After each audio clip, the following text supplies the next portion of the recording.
जिंदगी एक जाल है। हमारे कर्म जाल के धागे, कुछ मजबूत कुछ कमजोर, लेकिन कुछ धागे ऐसे होते हैं जो हमें जकड़ा लेते हैं, डुबो देते हैं अंधेरे में। कर्ज का धागा भी ऐसा ही होता है। एक बार फंस गए तो निकलना मुश्किल। और अगर कर्ज के पीछे कोई और मकसद हो तो कोई ऐसी शक्ति जो आपके डर से खेलती है। ये कहानी अरविंद की है, जो इसी जाल में फंस गया, जो कर्ज के बोझ तले दबता गया और जिसने आखिर में अपनी जान गंवा दी। अरविंद एक साधारण आदमी था। एक छोटे से कस्बे में रहता था, नौकरी करता था, परिवार का पेट पालता था। पत्नी नीलिमा और मां के साथ एक छोटे से घर में रहता था। जिंदगी साधारण थी पर सुकून भरी थी। लेकिन किस्मत को कुछ और मंजूर था। एक दिन अरविंद के पिताजी का देहांत हो गया। परिवार पर दुखों का पहाड़ टूट पड़ा। अरविंद अकेला कमाने वाला रह गया। मां की दवाई, घर का खर्च, सब कुछ उसी पर आ गया। देखते ही देखते अरविंद कर्ज में डूब गया। एक दिन अरविंद को एक अजीब सा विज्ञापन दिखाई दिया। तुरंत लोन, बिना किसी कागजी कार्रवाई के।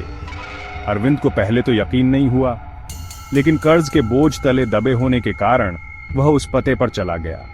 वहां उसकी मुलाकात एक अजीब से आदमी से हुई। आदमी ने बिना किसी सवाल के, बिना किसी कागजात के अरविंद को लोन दे दिया।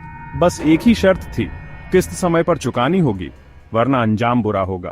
अरविंद ने पहली किस्त समय पर चुका दी, लेकिन उसके बाद से ही उसके घर में अजीबोगरीब घटनाएं शुरू हो गईं। रसोई से बर्तनों के गिरने की आवाजें आती।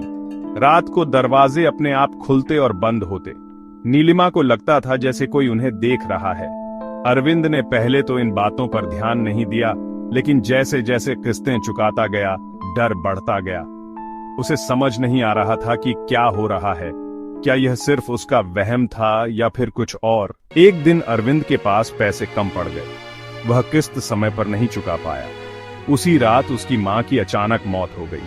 डॉक्टर ने बताया कि दिल का दौरा पडीडा है, लेकिन अरविंद को यकीन नहीं हुआ। उसे लगा कि यह कोई साधारण मौत नहीं थी। उसे याद आया उस आदमी की चेतावनी, अंजाम बुरा होगा। क्या यह वही अंजाम था?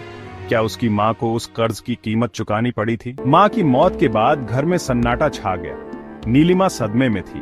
अरविंद डर के साए में जी रहा था। उसे समझ नहीं आ रहा था कि वह क्या करे। कर्ज चुकाता रहे या फिर पुलिस को सब कुछ बता दे।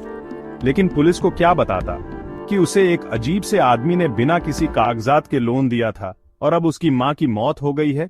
कोई उस पर यकीन नहीं करेगा। एक रात अचानक अरविंद के घर की घंटी बजी।